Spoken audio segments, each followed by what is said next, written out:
This story begins with a living legend, a classic sniper who even while blindfolded can put a bullet through an enemy sitting kilometers away.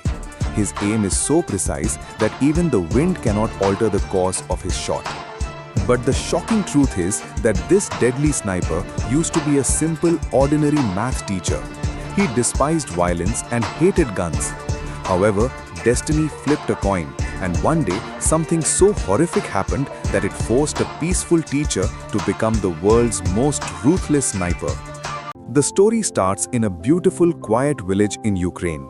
In the visuals, we see a small, eco-friendly house.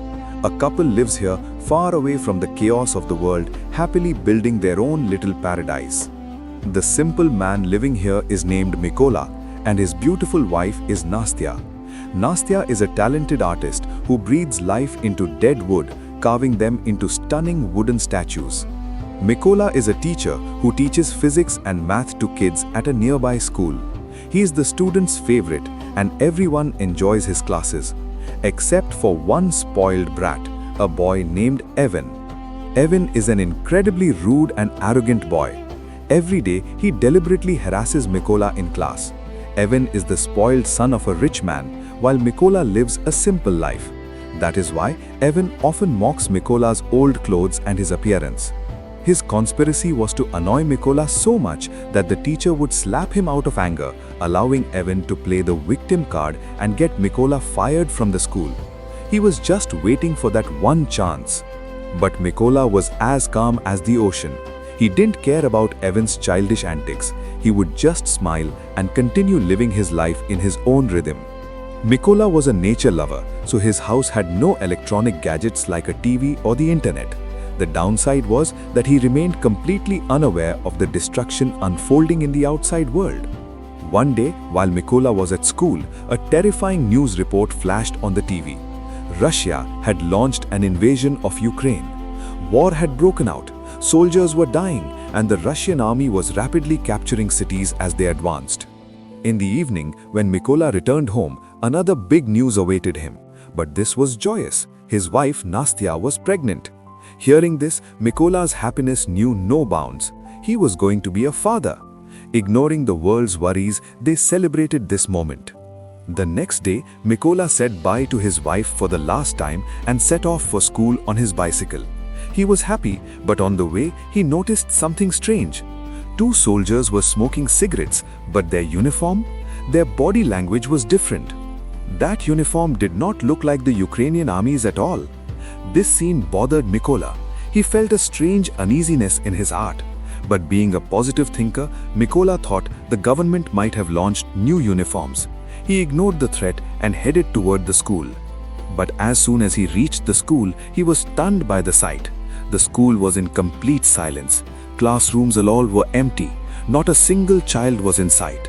A strange fear hung in the air.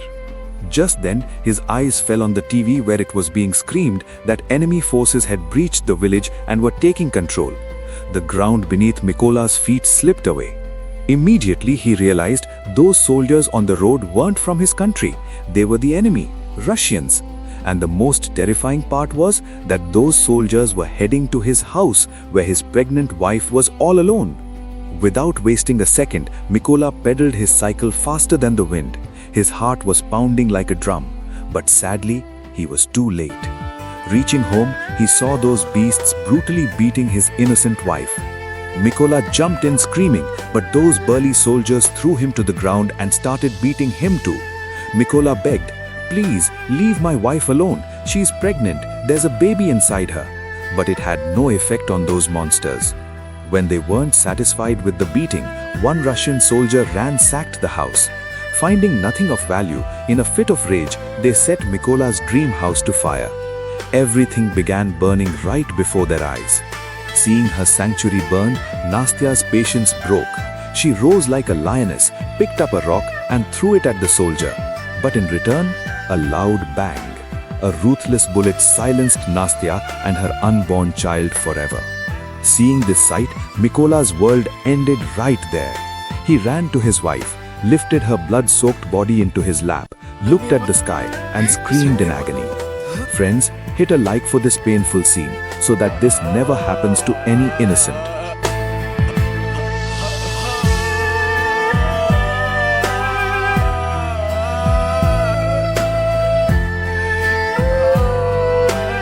A few hours later, two Ukrainian soldiers were passing by. They saw Mykola clinging to his dead wife weeping. Their hearts sank too. They placed a hand on Mykola's shoulder and tried to console him. Those soldiers dug a grave for Nastya and told Mykola, "Brother, bury her now. We have to leave this place." With a heavy heart, Mykola buried his entire world into the soil. Now the teacher inside Mykola had died. What remained was a hollow shell fueled by the fire of revenge. Those enemies had taken his home, his wife, and his unborn child. He now had only one purpose in life: to put a bullet in the forehead of the Russian soldier who took Nastya's life. To take revenge, he needed power. So he didn't beg the soldiers, he insisted, "Take me with you.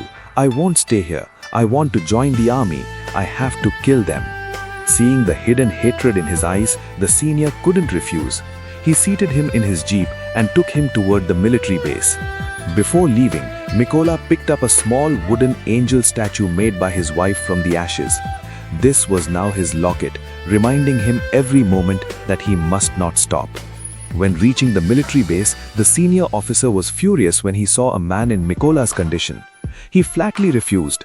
"This isn't a shelter, this is the army, and this man looks like a spy to me." The situation heated up. The senior thought Mykola was an enemy asset. Then the soldiers stepped forward, clarified the situation, and told the senior about the tragic event Mykola had survived. With swollen eyes, Mykola told the officer, "They killed my pregnant wife in front of me, sir. Burned my house. I have nothing to lose now. I just want the death of my enemies." Hearing the pain and determination in his voice, the senior softened. He understood that a man with nothing to lose becomes the most dangerous soldier. The senior gave a yes for his training. But passion alone doesn't win wars. Mykola was a teacher, not a fighter. His condition on the training ground was terrible. Chalk in hand versus a heavy gun. He was put through physically breaking training. When it came to weapon assembly, the other soldiers assembled guns quickly, but Mykola's hands were shaking. He came in last. He was slow, he was weak. The officer looked at him and thought, "I made a mistake. This teacher won't survive here." But Mykola had his wife's face in his mind, so he fell, but he didn't stop. One night, while training in the rain, Mykola told the senior, "Sir, don't call me by my name. From today, my code name will be Raven." The soldiers laughed. The senior mocked, "You don't ask for a code name, Raven. You earn it. Show me something first." The laughter made Mykola stronger. When everyone slept, Mykola would disassemble and reassemble guns in the dark. He started working like a madman. One day, the senior announced, "We desperately need snipers, shooters who can deliver headshots to Russians from a distance." The senior asked, "Who wants to be a sniper?" Some sturdy soldiers stepped forward, and among them, the skinny Mykola also stood up. Seeing this, the whole camp burst into laughter. The senior said, "Oh, Professor, you can barely handle a gun. Becoming a sniper is a distant dream. Let it be." There was a strange calmness in Mykola's voice. He said, "Sir, just give me one chance." The senior threw a gun on the table in anger and said, "Fine, if you assemble this gun in 20 seconds, I'll accept it." Accepting the challenge, Mykola tied a blindfold over his eyes. Look at the visuals, friends. With eyes closed, his hands moved with lightning speed. Click, clack, lock, and done.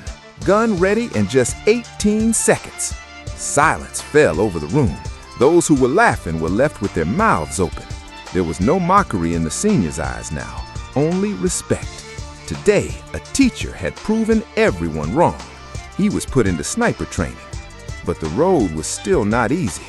Mykola faced discrimination in training. Others got shiny modern rifles, while Mykola was handed an old, rusty gun. When Mykola asked for a new gun, the senior set another condition. Prove yourself with what you have. There is no complaint box in war. Without complaining, Mykola made that old gun his partner. The senior taught a sniper's greatest weapon isn't the gun, it is patience. No matter what is in front of you, do not move. The test began. The senior fired bullets right next to the soldier's ears. Dust flew, noise erupted. The weak-hearted flinched and failed. But Mykola, he was as still as a statue. His breathing was under his control. He cleared this round. The next test was even harder. Look at the target, close your eyes, and shoot. It was a test of mental mapping. Here, McCullough struggled. His old gun's aim was off. The bullet missed the mark. He failed. Everyone knew it wasn't McCullough's fault. It was that rusty gun. But rules are rules. He was declared failed. But the real test was yet to come.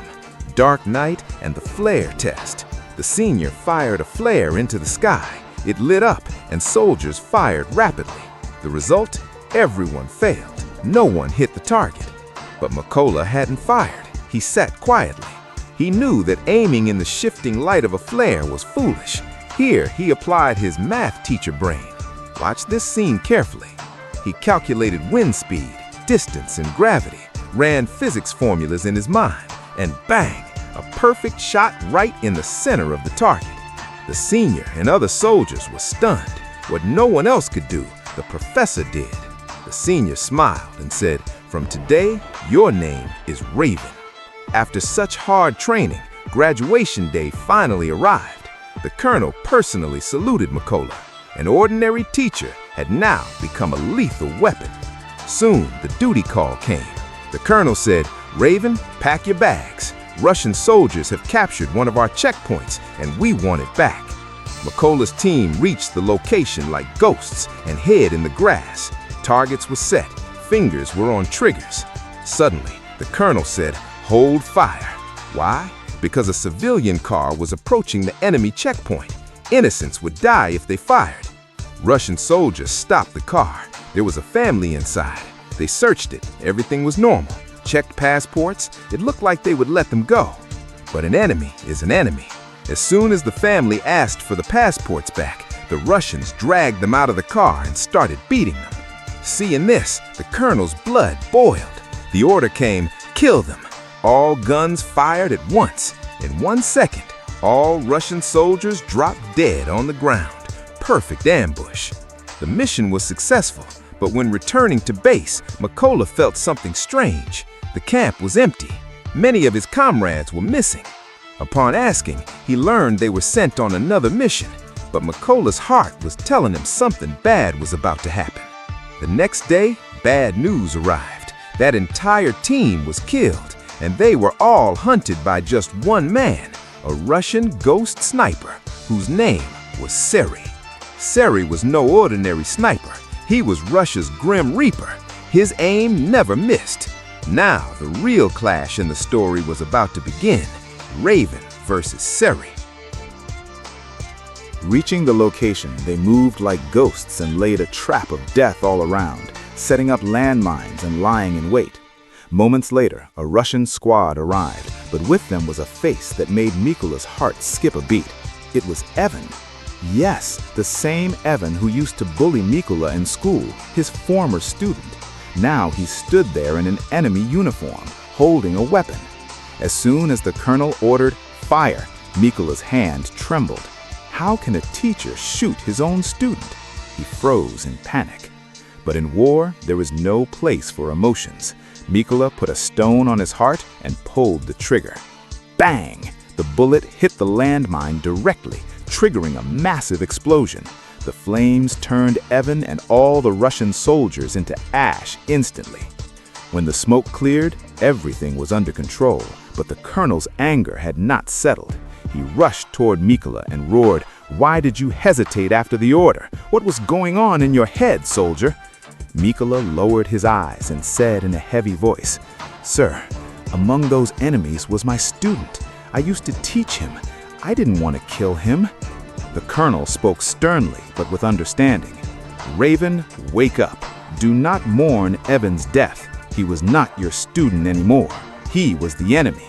Joining the enemy army was his own choice, and he paid the price for it. In war, it's either you or them." The mission was successful, and the team returned to base. After this event, the colonel's trust in Mykolai deepened. He began spending most of his time with Mykolai, like a father with his son. One night, sitting by the fire, the colonel took a photo from his pocket and showed it to Mykolai. It was his wife and 2 lovely daughters. The colonel said, "My daughters don't know their father is a soldier. They think I run a business. My wife has kept this secret from them to this day." The love for his family was clear in the colonel's eyes. He was hiding his reality while fighting for his country, just to keep his family safe. In return, Mikola shared his pain with the colonel. He told him how the enemies had brutally killed his pregnant wife. While telling the story, Mikola broke down. He got emotional, but the colonel supported him, never letting him feel alone. The next morning, a call for a new mission came. This was high priority. Intel suggested a large group of Russian soldiers was passing through a specific route. This was a chance for revenge. Mikola and the colonel reached the location with the speed of the wind and took their positions. Through the sniper scope, they saw 2 Russian soldiers standing there, probably waiting for the rest of the team. Mikola zoomed his scope and his blood boiled. One of those soldiers was the same beast who put a bullet in his wife's forehead. The enemy was right in his crosshairs. Destiny had brought him here. Mikola's body shook with rage. He radioed the colonel. "Sir, permission to fire. It is him." But the colonel strictly refused. "Negative, Raven, not now. We have to wait for the rest of the team." Mikola was turning red with anger. His wife's dead body flashed before his eyes. He had joined the army just to kill this man. He asked for permission again, but the colonel's order remained the same: wait. But the fire of revenge overpowered discipline. Mikola broke the order. He held his breath and pulled the trigger. Bang! The bullet went straight into his beast's chest, and he dropped dead right there. Revenge was complete, but it came at a huge cost. The gunshot revealed their location to the enemy. The colonel screamed, "Mikola, what have you done?" But there was no time for regret, because hiding nearby was Russia's most dangerous sniper, Sniper Siri. He had found Mikola and the colonel's position.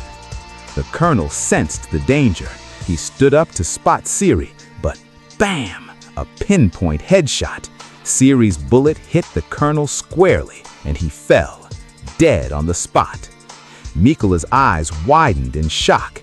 His one act of stubbornness, his one mistake, had taken the life of his mentor, his friend, the colonel. Now the Russians knew exactly where they were hiding. The enemy unleashed hell upon him. Bullets and bombs rained down from all sides. Death was dancing around him. Mikola was badly trapped. Friends, the situation is critical. Mikola shouldn't die here. Please hit the like button to save our hero's life right now. Mikola didn't lose courage. He lifted the colonel's body onto his shoulders and ran through the hail of bullets. Somehow he escaped the jaws of death and reached the base. There was silence at the base. Mikola blamed himself for the colonel's death, but this was no time for tears. He swore on the colonel's blood, "I will not leave that Siri alive." Soon the news came of 2 Russian snipers in a nearby area. Mikola had become a hungry lion. He reached there, took position, and started the hunt. He tore through the first sniper, but then the second sniper spotted Mikola and a bullet hit him straight in the arm. Blood started flowing. The pain was extreme. But Mikola didn't stop. He turned his pain into power, aimed with one hand, and blew the second sniper's brains out. Because of his injury, he hid in a secret base to tend to his wounds. Suddenly, the phone rang. It was the major. He said, "Raven, we have found that devil. The sniper who killed the colonel has been located." Mikola returned to base immediately. The major showed a face on the screen. The name was Siri. This was Russia's deadliest sniper. His record was 1 shot, 1 kill. His aim had never missed. The major explained, "Siri has killed 6 of our best snipers. He doesn't just kill, he records their death and uploads the video to social media to break our spirit. Siri's weakness is that he doesn't change his position often. He stays planted in one spot and hunts from there." This fact clicked in Mikola's mind. A plan was made. We have to surround him from all 4 sides. 2 teams were formed. Team A would attack from the front to distract, and Team B would attack from behind. But the real job was Mikola's. While everyone fought, Mikola would enter the building like a ghost and finish Siri. The plan was set. Everyone reached the location. Snipers were set. Mikola entered the building like a shadow. There were 2 guards inside, busy talking. Mikola didn't give them a chance to react. Slash, slash, both down. He moved forward and signaled his team. Now. Chaos erupted outside. Ukrainian snipers started firing, dropping Russian soldiers like flies. Inside, Siri felt something was off. None of his soldiers were reporting back. Siri panicked. He ran to the roof where his backup sniper was stationed, but he froze at the sight. That sniper was already dead. The hunter had become the hunted. Siri realized he was surrounded. Terrified, Siri called his backup team. "Come fast, I'm trapped." The answer came, 10 minutes out. 10 minutes meant death. He went back to his position to stay hidden. Suddenly, his eyes fell on the table in front of him. A small wooden statue was placed there. It was the same statue Mikola's wife had made. Mikola had placed it there as a sign that I am here. Before Siri could understand, Mikola emerged from the darkness. He attacked Siri. No bullets, just a knife. With the rage of the colonel and his wife, he stabbed Siri until he was finished. Hearing the noise, another sniper in the building woke up. He was about to shoot Mikola when Mikola threw a grenade into his lap. Boom! Game over. Moments later, Siri's backup team arrived downstairs. They thought Siri was alive. They asked on the radio, "Siri, what's the status? We're here." From above, not Siri, but Mikola's heavy voice answered, "He's dead, and now it's your turn." Bang! Mikola shot the truck driver straight away. In panic, all the Russian soldiers jumped out of the truck, but they didn't know death was waiting for them. The hidden Ukrainian snipers surrounded them like a firing squad and wiped them out. Not a single enemy went back alive. The mission was complete. Mikola went back to where it all started, his wife's grave. He had made a promise of revenge, which was fulfilled today. He had turned everyone who stole his happiness into dust. But Mikola could never be a teacher again. He was a soldier now. He swore on the grave, "As long as I breathe, this raven will protect his country."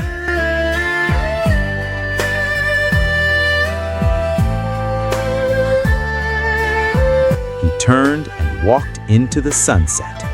And this is where this amazing film ends. Friends, for Mikola's courage, be sure to like the video and don't forget to subscribe to the channel for more incredible stories like this. See you in the next video.